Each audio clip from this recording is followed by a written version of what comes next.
तुमचं वजन कमी करण्यासाठी जर तुम्हाला कोणी सल्ला देत असेल की फक्त फळं खा, तर फळांची ही दुसरी बाजू तुम्हाला माहीत असणं गरजेचं आहे.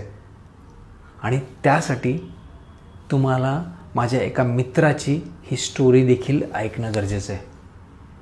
माझा एक मित्र, त्याचं वजन वाढत चाललेलं आणि त्यात त्याला grade 2 fatty liver disease develop झालेला. आणि म्हणून तो एका सो कॉल्ड आश्रमामध्ये गेला. त्या आश्रमामध्ये त्याला सांगण्यात आलं की तुझा ग्रेड 2 फॅटी लिव्हर डिसीज आम्ही रिव्हर्स करून देऊ. आणि त्यासाठी त्याला तिथं 7-8 दिवस ठेवलं, एकदम 5 स्टार फॅसिलिटीजमध्ये. आणि तिथं त्याला सकाळ संध्याकाळ फक्त फळं खायला दिली. फक्त त्याला आपण फलाहार देखील म्हणतो. आणि तिथं त्याचे 7-8 दिवस संपले. त्याच्यानंतर जेव्हा तो घरी परतला आणि त्यांनी जेव्हा तिथे फायब्रो स्कॅन केलं, त्या फायब्रो स्कॅनमध्ये त्याला असं आढळून आलं की जिथं त्याचा ग्रेड 2 फॅटी लिव्हर डिसीज होता, तिथं तो ग्रेड 3 फॅटी लिव्हर डिसीजमध्ये कन्वर्ट झालेला आहे.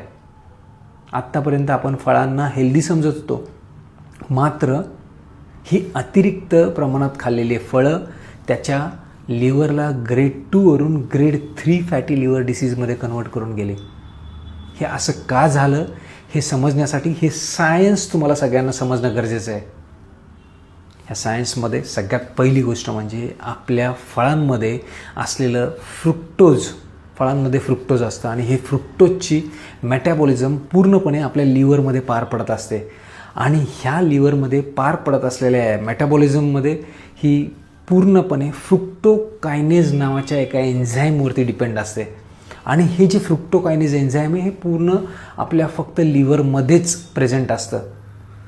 आपण जर अतिप्रमाणात फळं खायला सुरुवात केली तर ह्या फळांच्या मेटाबॉलिझमचा ओव्हरलोड आपल्या लिव्हरवरती यायला लागतो. आणि ही जे फ्रुक्टोज आहे, हे फ्रुक्टोज कोलेस्ट्रॉलमध्ये कन्वर्ट व्हायला लागतं आणि